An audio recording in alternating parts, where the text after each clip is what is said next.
Hello there and welcome to Laurence Plays Factorio Planetary Pioneers, the mod pack with about 20 planets and 30 science packs and somewhere north of 100 mods. Yes, there's lots going on in this one. And well, we've been carrying on with the standard sort of Norvian early game sort of thing, with a few extra things like lumber mills. But basically, we are here trying to build up a supply of all the basics we need to get this moved on to the next stage. As you can see, we're in that traditional early game thing where we're using a lot of iron and there isn't quite enough of it. Now the copper's keeping up reasonably well. The belts are full along here and they're not moving solidly, so we have enough copper at the moment. The iron, on the other hand, is flowing solidly and there are big gaps in there, and so yeah, we just clearly don't have enough of it. And it's kind of hard to tell where it's all going really, or at least, I say it's hard to tell, no, it's easy to tell where it's all going, it's just a bit alarming to see it all disappearing like this. So for example, along here we've got quite a lot of it going into making belts, as is often the case. There's a bit up here going into making inserters, there's lots going into making gears, and actually I've noticed this is very, very outdated. We've got red belts bringing the iron in, then it drops down to yellow here, and then all the way down to brown, the original wooden belts, and we're using assembly machine 1s here. So it would be quite good to stick an upgrade planner across basically this entire thing here, and bump that up to slightly more modern systems. You can see down there in the pop-up, we're seeing everything going up from brown to yellow belts, yellow to blue inserters, and assembly machine 1 to assembly machine 2s. So that would make quite a big difference, and will make everything work a bit better around here. So I think that might be fairly high on the list of things we need to do.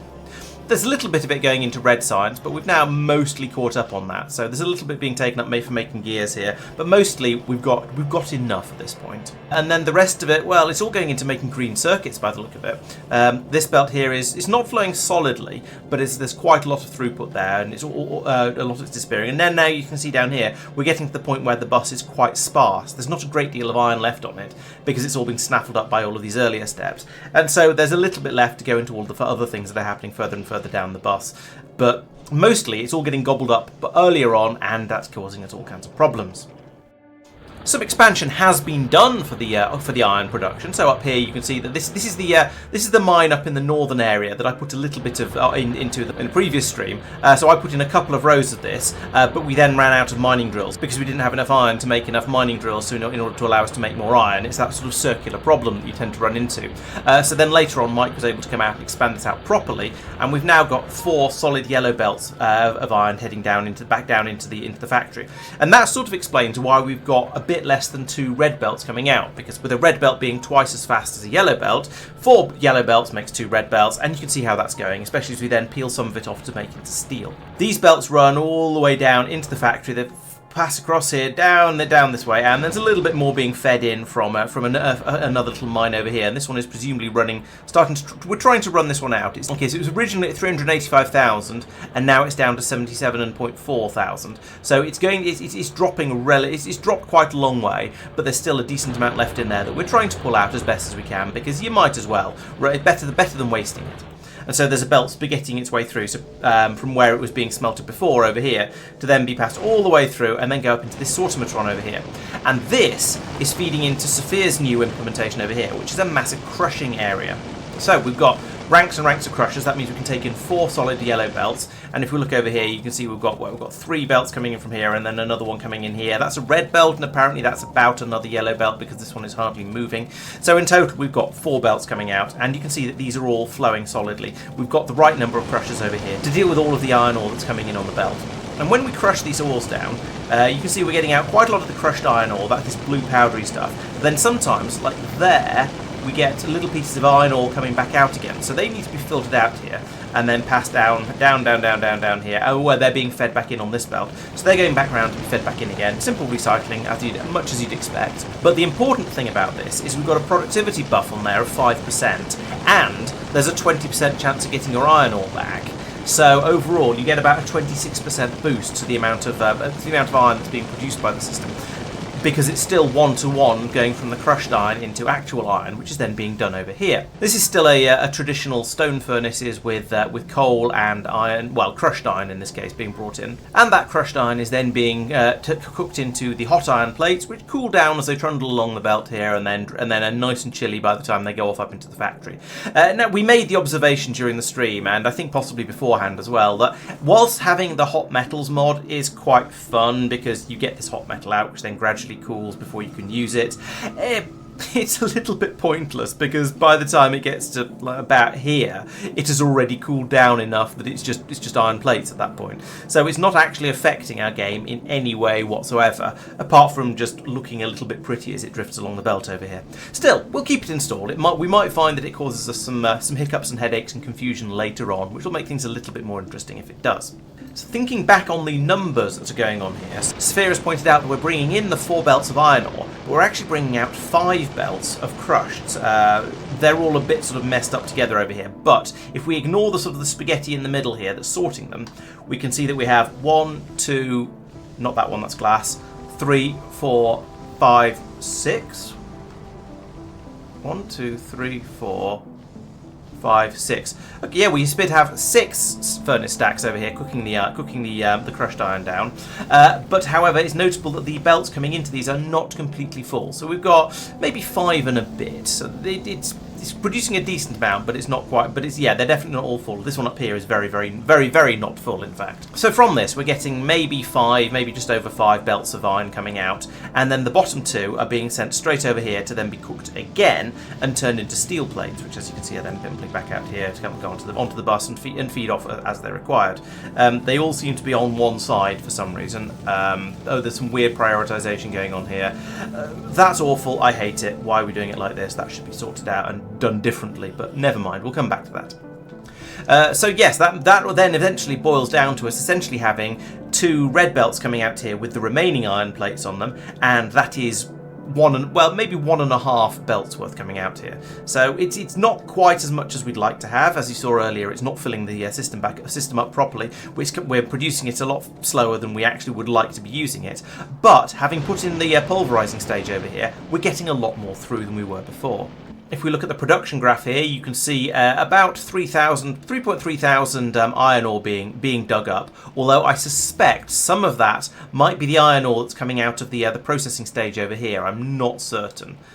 But also, but more importantly, you can see that the crushed iron ore is coming out at 4,500 per minute. There's a bit more of that, and also the plates are coming out at 4,500 per minute. So we're getting that increase from the productivity bonus here, going from the 3.3k to the 4.5k, and that's why we put this in. It means we don't have to run even more belts down from those iron mines that are blooming miles away. We can get a decent amount of extra through just by doing this extra processing, and I think that's very worthwhile. But it's still not enough. So we've got a couple of ideas for ways we could improve this. So the obvious one is if over here, if we turn these into red belts, we'd be able to get twice as much in. We'd be able to have twice as much iron ore coming in, and we'd have to have red belts going maybe all the way up to the mine, or maybe even more belts coming down here. And as I've touched on before, doing long distance runs with yellow belts is cheaper in the amount of iron you spend than doing them with red belts, because a red belt costs 11 iron, and 2 yellow belts cost 2 iron. So a yellow belt costs 1 iron, only 1 iron, impressively, and a wooden belt as well. But so it's much cheaper to do long runs with pairs of yellow belts than it is to do them with single red belts. So if we had all of that extra iron ore coming in here, then yes, we could upgrade these to red belts. We could put twice as many crushers along here to get twice the amount coming out. And then along here, all of these could be upgraded. We could have red belts flowing in along the top, and then we could upgrade these stone furnaces to steel furnaces, and they're twice as quick. And that would mean we get twice the throughput going through here. So we'd have twice. So we wouldn't need to make these any longer. We'd have twice the input because of the red belts, twice the output because of the red belts, and twice the processing because of upgrading to the steel furnaces. However, we've decided not to do that, because we have in the last stream we did enough research that we now have electric furnaces available. So we're thinking that rather than doing the small upgrade and then another upgrade, why not just do it all in one big go and jump from stone furnaces straight up to steel furnaces and just say, yes, that'll do, that's good enough, we'll use that, and then we'll expand that as required, probably with the foundries once we've been to Vulcanus, but that is going to be later. Safir has also commented that we should probably get rid of all of these output buffers. They are kind of pointless. And we could do a little bit of this by just flicking the output priority over to left and right on those two. And then we'll just chuck this straight through here. If there's any gaps in the stream, then we'll top it up from the side loading along here. And if we do the same sort of thing along here as well, then we can start pumping this through, and gradually we will gradually empty the stockpiles that have been gathered in these chests. And then once they're empty, it'll be easy enough just to rip them out and get rid of them and say I don't even know why we were doing that in the first place. This one seems to be empty already, but that's might be doing. Oh, that's doing glass. That's why. And there's no sand being fed in. That's interesting. Something may have gone wrong down here, but we do seem to still have a decent amount. Oh no, there's lots of glass coming from over here, so that's fine. This will be to deal with the overflow for any sand that comes out of whichever stage. Where do we get sand from in this? Do we? Yes, I think we. Yes, you occasionally get sand out from the crushing process as well. I forgot to mention that earlier. And you have to do something with that. So we've been turning it into concrete or into glass, depending on what we have actual need for at the time. Similar expansion has happened on the other side of the aisle for copper, and as we touched on earlier, this has been a little bit more successful because we have 2 solid red belts coming out here, and that is keeping the factory happy. Possibly only because we have a shortage of iron, and when we fix the shortage of iron, we'll start having a shortage of copper. But at least at the moment, things seem to be okay with that one. This has essentially been done by repurposing the iron smelting area that used to be over here, which is why there's a slightly lost and confused looking steel smeltery at the bottom. So basically, I think we had 2 rows of iron and 2 rows of, or 1 row of copper before, and now we've got 3 rows of copper, which is much better. Is what we need because because of, throughput and all that. And having moved the iron off over here, there's plenty of room for that. So Tristan's done all the upgrades through here, and yeah, it seems to be working. Once again, we've got the pulverizers in exactly the same way. They are generating the crushed copper, and also little bits of sand and occasional pieces of copper or ore. But with the magic of filtered splitters, we can get those all sorted out and going to where we need it to. The sand from this one is being fed up over to here, and once again being turned into glass. So that's a useful place to put it. Mark has also added in additional copper mining. Probably not that one, because I think we already had that. Probably this one up here. Yes, I think I remember seeing this patch when I was doing something else. So this is presumably... Oh no, apparently Tristan set this one up as well. Maybe Mark's copper mining is somewhere else. He's built this one, or maybe expanded this one, so maybe this one was his. And then it's all being fed in down here into the through a sort of a mess of splitters and balancers and so on. Now I do notice that we aren't prioritising the copper that's being brought from this patch that's right in the middle of the factory. Perhaps we should be, but I don't think that's going to be a problem for too long. There is still 158,000 there, but you never know, we might end up moving away from this area before it becomes too much of a problem. And so yes, all of that being fed up onto the bus to go down through the factory and allow us to make everything we want to, or at least hopefully allow us to make everything we want to. We are producing everything we need, but quite a lot of it is not being produced quite as quickly as we'd like. So we'll get on to a bit more of what else is being produced and why the things are running a bit slowly and what new stuff we've added onto the bus in a future video. So thank you very much for watching. I hope you've enjoyed this one. I hope you'll come back and join me for the next one of these. These videos will be coming out every Thursday and Friday for the foreseeable future, because one of the advantages of the shorter videos is that hopefully I'll be able to produce them a little bit more often. We'll be back streaming again on Monday at 7:30 PM UK time, so please come along and join us then, where we'll be getting on with this. Hopefully we'll be off on a different planet by the time you see it, but we'll see.